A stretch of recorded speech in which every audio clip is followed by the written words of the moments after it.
A'udzu billahi minash shaitanir rajim. Bismillahirrahmanirrahim. Rabbi shrah li sadri wa yassir li amri wahlul 'uqdatam min lisani yafqahu qawli. Rabbi zidni ilma. Before starting my topic, I would like to ask you a question. Do you know an act which guarantee you for the success in the world and the salvation in the hereafter? This is my question. So here is the answer is charity, which is my topic. Also today's topic is charity.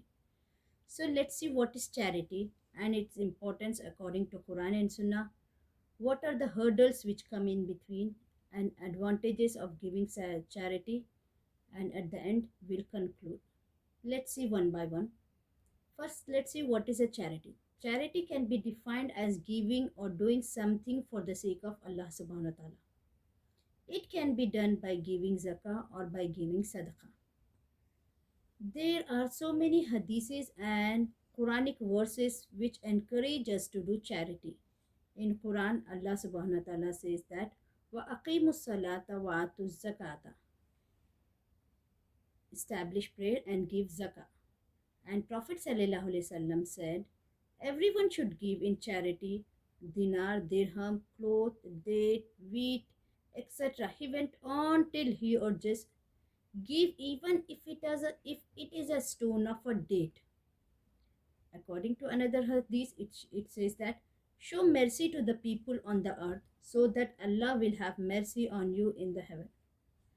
And one more hadith says that the best among you are those who bring greatest benefit to the other.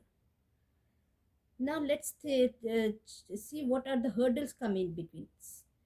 There are so many, but we discuss some few of them, like selfishness, or you can say thinking about oneself, or family issues, lack of knowledge, and love for wealth and materialistic things. It is a human nature to love wealth and to be greedy to get it. For this reason, he travels long distance and bears various kind of troubles. In one hadith, we see that man will say, my wealth, though his wealth was of three kind, whatever he eat, drink, and finish it, or spend on clothes and they were torn, and give others and store for hereafter. And now let's see what are the advantages or solution.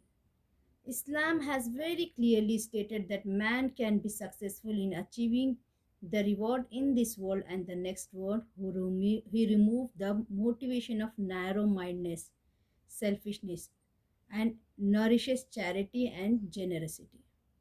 In Surah Taqabun, Allah Ta'ala says, so fear Allah as much as you can, listen and obey. Spend in charity for the benefit of your own soul. Reward. There are so many things which encourage us to do. In Surah Taqabun, ayat number 17 and 18, Allah says that if you loan to Allah a beautiful loan, He will double it and grant forgiveness. And another advantage is it is strengthened a faith and get close to Allah subhanahu wa ta'ala. If we give charity to the sake of worship, surely increases our faith, increase sustenance and get blessing. If we give, he replaces it something better like good health, happiness in the family.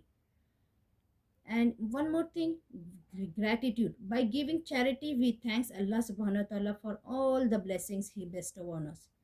Materialistic attitude. The practice of charity will keep away from the greediness and love for the world.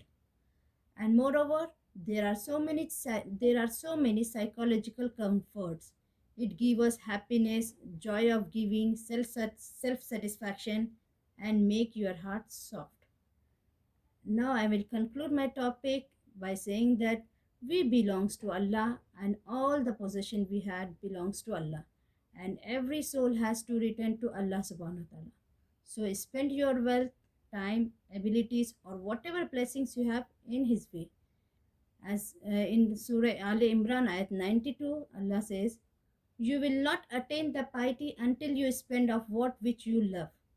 Prophet Sallallahu Alaihi Wasallam said, Everybody will be under the shade of his charity on the day of judgment. May Allah subhanahu wa ta'ala make us among the people who spend on his way and give charity to the people and accept from us and reward us. Wa akhiru dawana walhamdulillahi rabbil alamin.